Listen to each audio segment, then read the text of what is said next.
देवादिदेव श्री आदिनाथ भगवान की जय। 24 तीर्थंकर भगवान की जय। सभी को सादर जय जिनेंद्र। जैसा कि आप सभी लोगों को विदित है कि आटे का मुर्गा का स्वाध्याय चल रहा है, तो सबसे पहले हम लोग मंगलाचरण करेंगे और इसके बाद आटे के मुर्गा का स्वाध्याय पुनः शुरू करेंगे।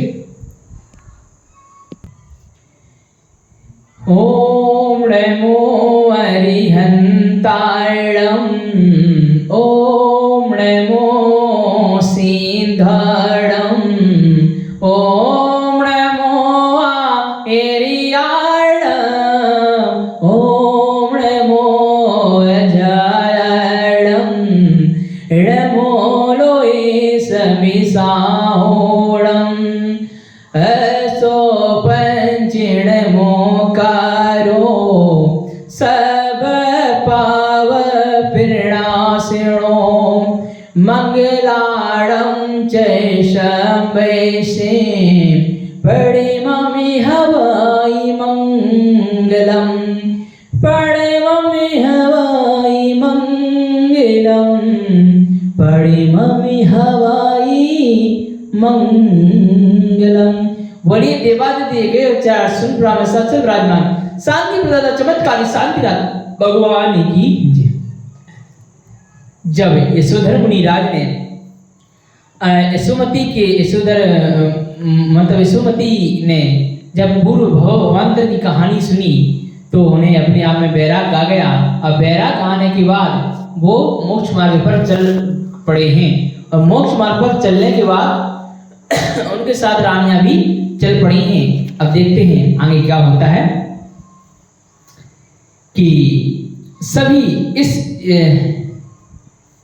तो उपदेश देते हुए क्या कहते हैं, हे भवभूतम जिनेंद्र देव, नन्द दिगंबर गुरु और उनकी वाणी के हितकारी समझकर उन्हें ही सच्चे देव सच्चे गुरु और आगम मानना, उन पर दृढ़ श्रद्धा करना, इसी के नाम सम्यक दर्शन है। सम्यक दर्शन की परिभाषा बताते हुए क्या कहा, सच्चे देव सच्चे गुरु पर सच्चा श्रद्धा करना क्या है, सम्यक दर्शन है। सम्यक दर्शन है।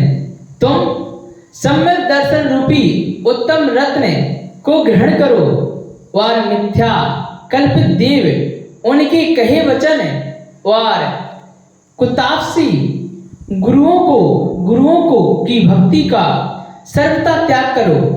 सच्चे जैन धर्म में शंका मत करो। क्या नहीं करो, सच्चे जैन धर्म में शंका मत करो। पंचेंद्रियों के विषयों की आकांक्षा छोड़ो, पंचेंद्रिय विषयों की आकांक्षा छोड़ो। मुनियों के शरीर को मलिन देखकर, किसके शरीर को देखकर, मुनियों के, है ना, मुनियों के शरीर को मलिन देखकर भी उनसे क्या है, उनसे गिलानी ना करके, क्या ना करके, गिलानी ना करके निर्जुगुप्सा, क्या है, निर्जुगुप्सा अंग को धारो। कुगुरुओं के मार्ग में मूढ़ मत बनो, अमूढ़ दृष्टि अंग में कुशल हो। चारित्र में दूषण लगाने वाले के प्रति धर्म भाव से उनके अवगुणों को ढको। उनके गुणों को की वृद्धि के साथ ही अपने गुणों को वृद्धिगत करो। सम्यक या चारित्र से च्युत होते हुए को स्थिर करो। सज्जनों में परम वात्सल्य के साथ साथ खूब ही सच्चे धर्म की प्रभावना करो। चतुर्विध संग में वैयाव्रत और विनय का व्यवहार करो। इन्हीं गुणों से सम्यक दर्शन विशुद्ध होता है। देखिए, जब तक व्यक्ति के अंदर सम्यक दर्शन नहीं रहेगा, सम्यक ज्ञान कैसे आएगा। सम्यक दर्शन की परिभाषा क्या होता है, ये सच्चे देव शास्त्र गुरु पर सच्चा श्रद्धा करना सम्यक दर्शन है। सभी त्रय स्थावर प्राणी मात्र को अभय देना अहिंसा व्रत है। क्या है, अहिंसा व्रत। जियो और जीने दो का जो नारा सिद्धांत है वो इसी पर आधारित है, अहिंसा व्रत पर। और क्या है आगे क्या कहा गया है?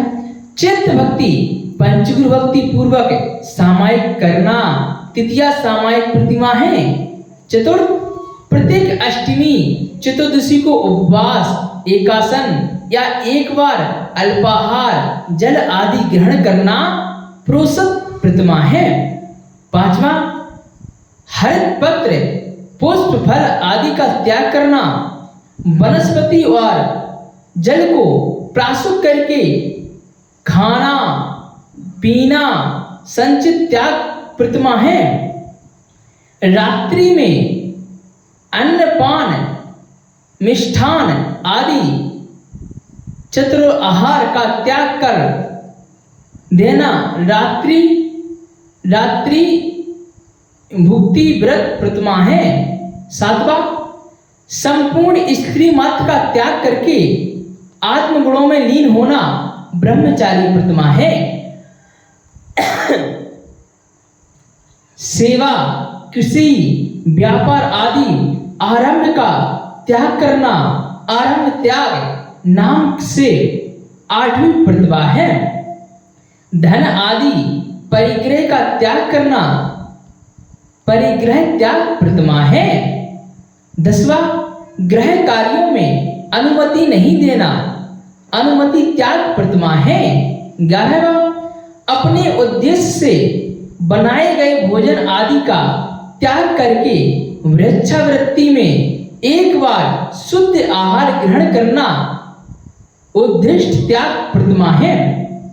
इनमें से 6 प्रतिमा तक व्रत ग्रहण करने वाले श्रावक जघन्य कोटि में आते हैं। एक गृहस्थ आश्रम में ही रहते हैं। सप्तम प्रतिमा से 9वीं प्रतिमा एक व्रतों के पालने वाले मध्यम श्रावक हैं। इनसे ऊपर 10वीं 11वीं प्रतिमाधारी उत्कृष्ट श्रावक होते हैं। 11वीं प्रतिमा में क्षुल्लक एलक ऐसे 2 भेद माने हैं। किसी को कर्म कटु बात नहीं कहना सत्य व्रत है। कर्म कटु बात का मतलब क्या है? किसी को ऐसे शब्द नहीं कहना जिससे उनको चुभ जाए, मतलब बेकार लगे। इसलिए कहा गया है बोले बड़े अनमोल हैं बोले सको तो बोल बोले बड़े अनमोल हैं बोले सको तो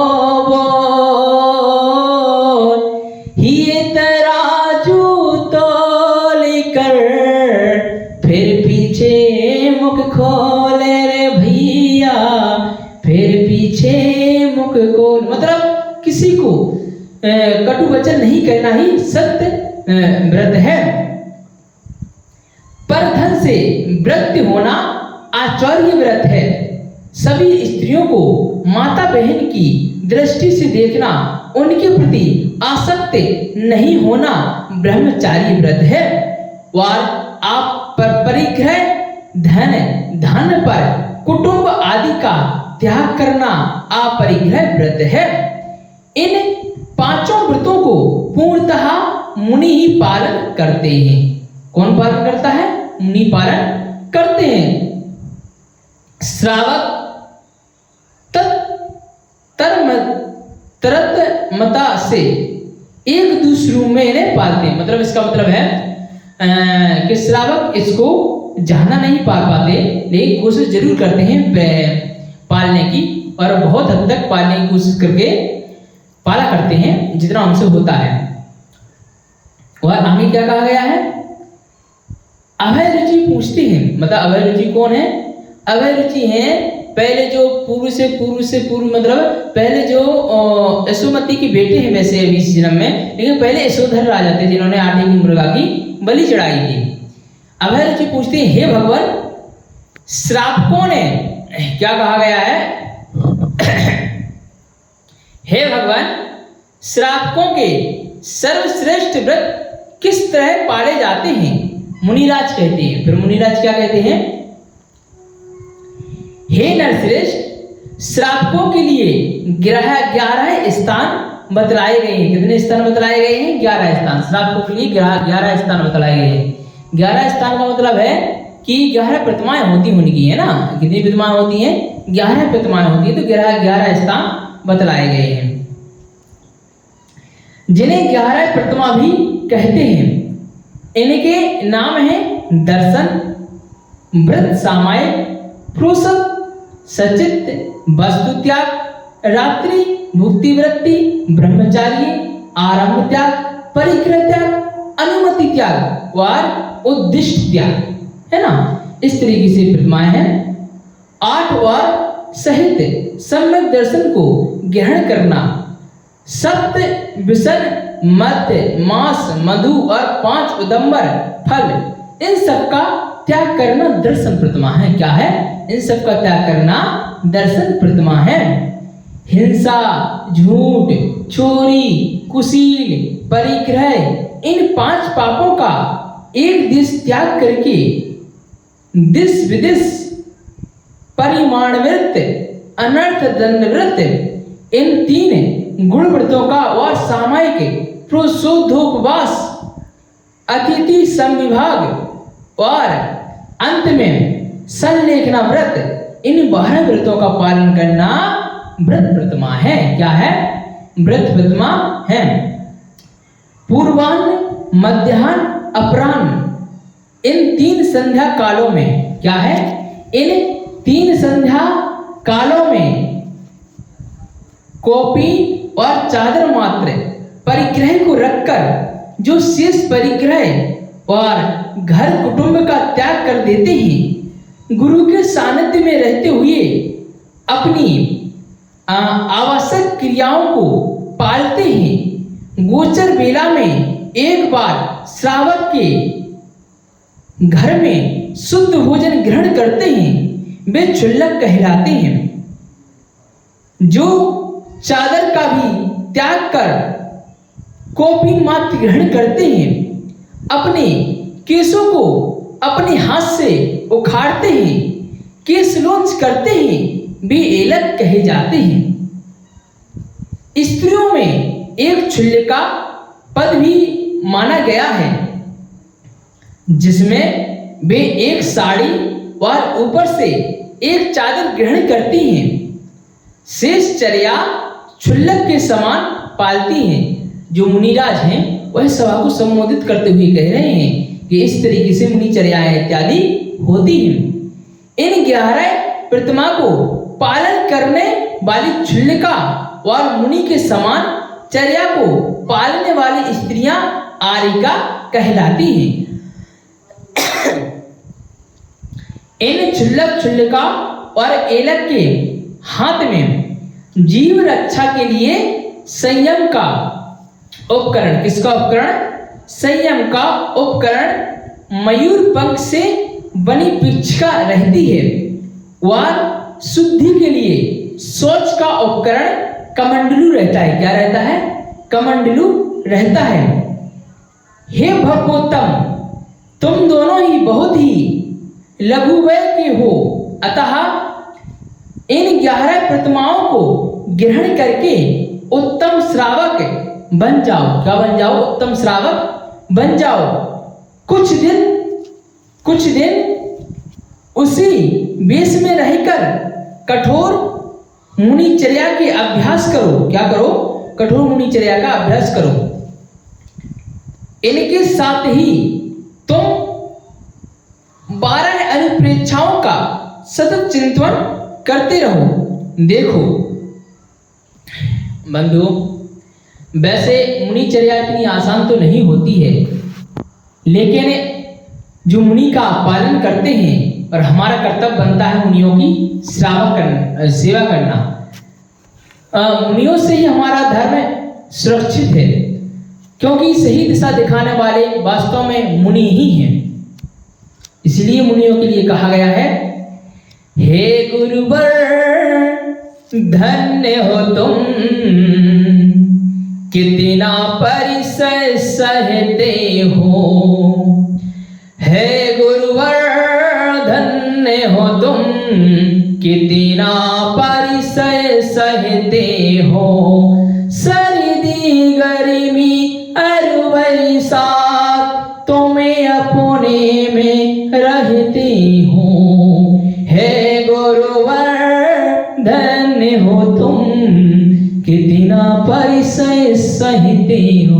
हे गुरुवर धन्य है आप, इतना परिसर सहन करते हैं। इतना परिसर है कोई सहन नहीं कर सकता है, वह मोक्षगामी ही जीव होगा जितना परिसर सहन कर रहा है। और क्या कहा गया है, आगे पढ़ते हैं।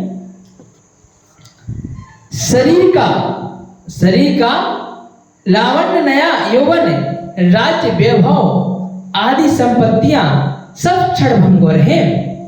एक किसी के पास साक्षात ठहरे हैं। बाल कथन यह होता है, ना यौवन के द्वारा यौवन का विनाश होता है। बुद्धत्व से जन्म के पीछे मरण और संपत्ति के अनंतर विपत्ति आते हैं। यह मानव शरीर ही नाना रोगों का भार है।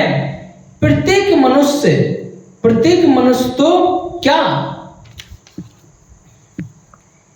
देवी की आयु पल पल में घट रही है। जैसे जैसे एक वर्ष आता है, वैसे वैसे वह आयु घटती चली जाती है। इस असार संसार में एक अपनी आत्मा ही शाश्वत है, जो कि अनादिकाल से आज तक ना मरी है, ना मरेगी। उसी को सुखी बनाने का पुरुषार्थ करना विवेकी पुरुष का कर्तव्य है। इत्यादि प्रकार से प्रत्येक वस्तु को की क्षण भंगुरता का चिंतन करना अंतिम अनुप्रेक्षा है। दूसरा,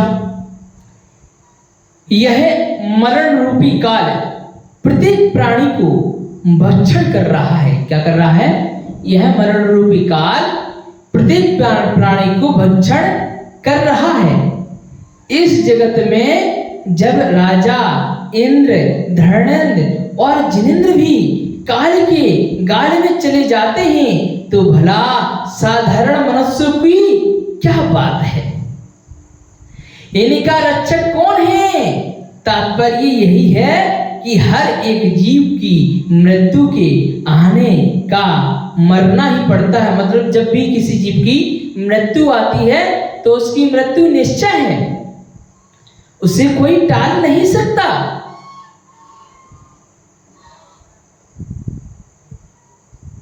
इसलिए कहा गया है, हंस जब जब उड़ा तभी अकेला उड़ा।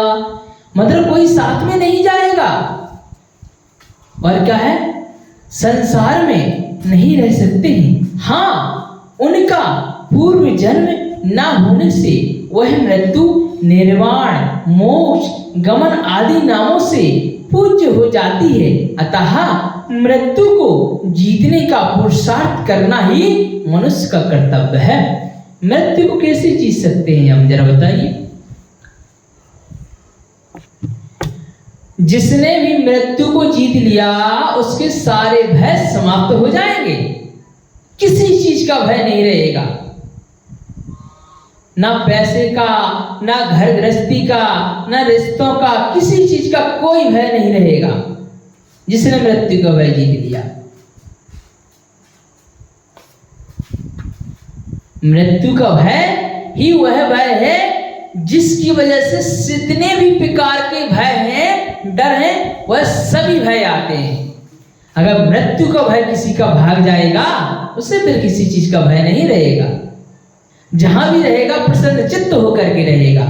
अपने ज्ञान के बलबूते पर रह सकता है मनुष्य और खुश होकर के रह सकता है। ये मुनिराज इसे समझा रहे हैं। और क्या समझा रहे हैं मुनिराज? कह रहे हैं, राजलक्ष्मी का उपभोग परिवार द्वारा किया जाता है। राजा के रमणीय राज्य वैभव का उपभोग तो सभी परिजन करते हैं, किंतु अपने कर्म का फल राजा को अकेले ही भोगना पड़ता है। यह जीव अनादि संसार में अकेला ही जन्मता है, अकेला ही मरता है, अकेला ही नाना दुखों को भोगता है। जब चेतता है तब अकेला ही निर्वाण को प्राप्त करता है। ऐसा चिंतन करना एकत्व अनुप्रेक्षा है। क्या है? एकत्व अनुप्रेक्षा है।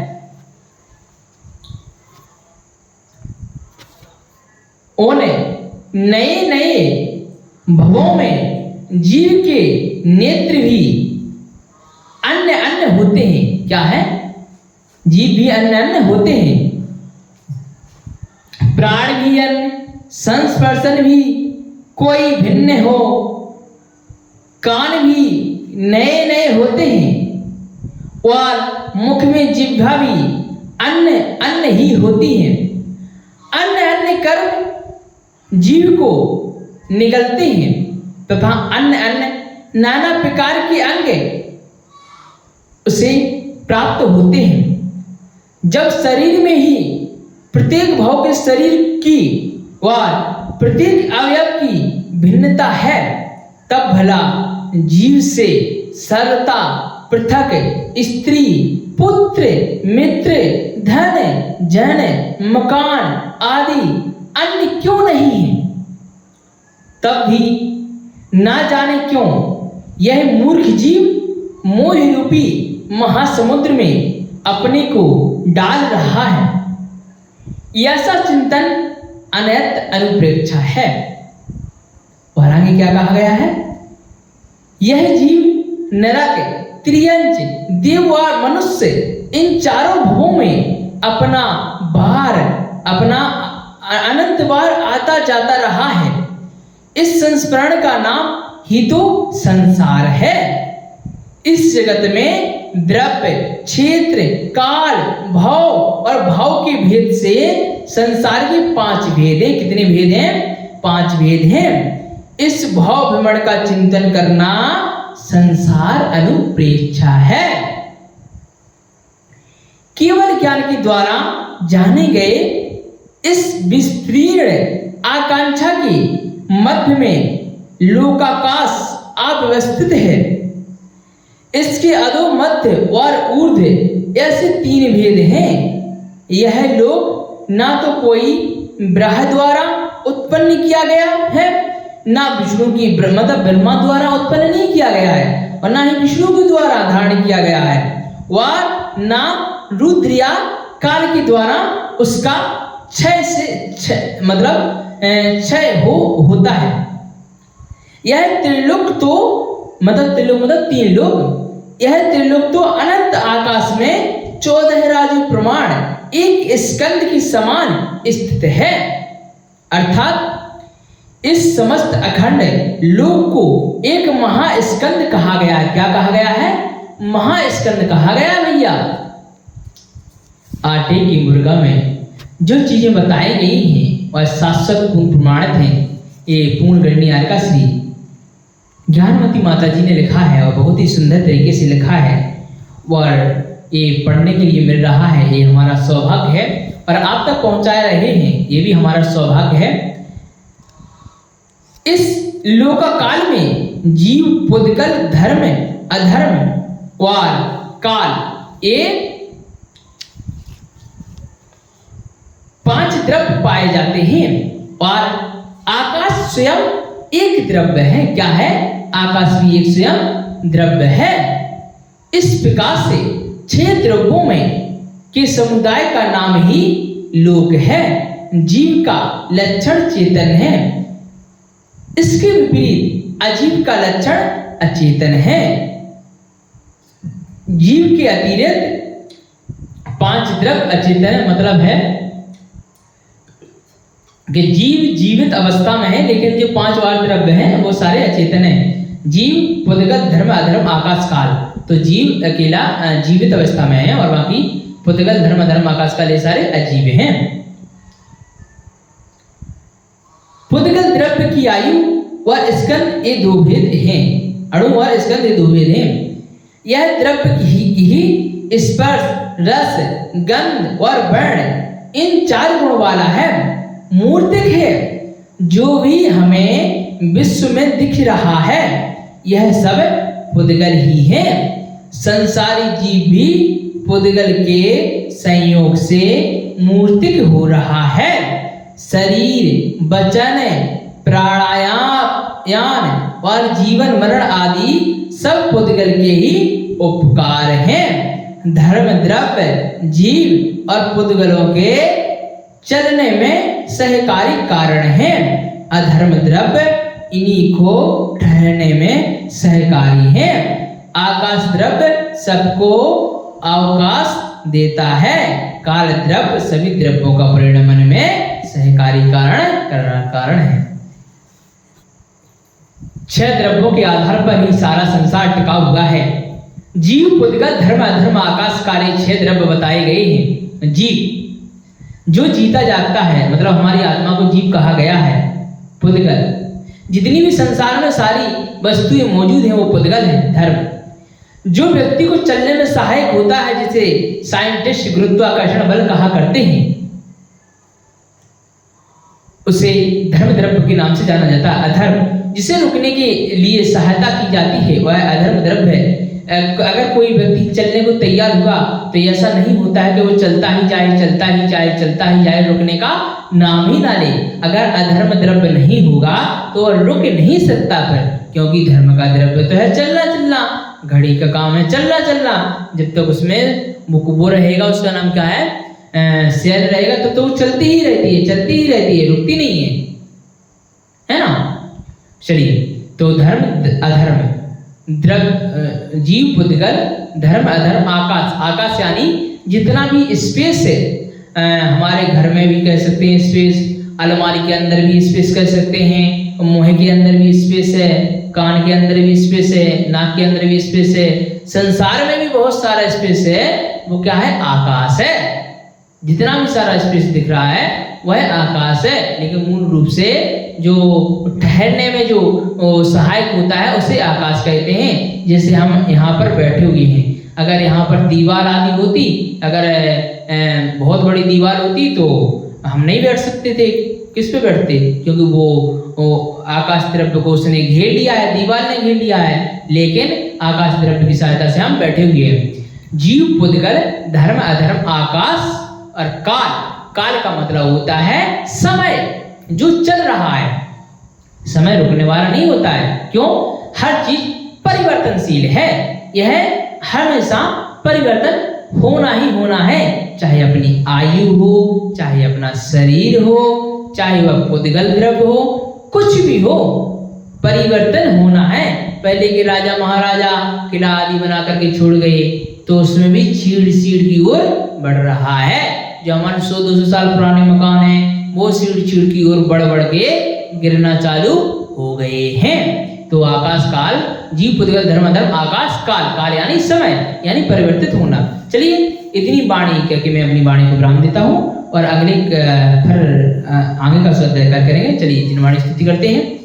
जावाणी के गान ते सूझे लोकालो, सो वाणी मस्तके नमो सदा देते हो दो। हे जिन वाणी भारती तो ही जपो दिन रे, जो तेरी शरणाय गहे सो पावे सुख चैन। देव बजु अरिहंत को गुरु सेवा निज ग्रहण, दयाधर पारो सदा यही मोक्ष का वन। 9 बार नमो कर्मन पढ़ेंगे।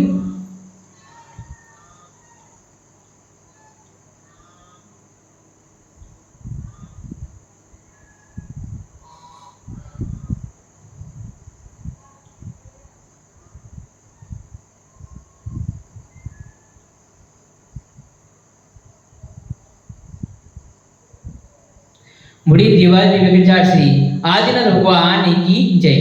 देवादिदेव वेंकटेश्वर श्री चिंतामणि पासनाथ भगवान की जय। सभी को सादर जय जिनेंद्र, जय दुख, जुड़ेंदु, शुभ रात्रि।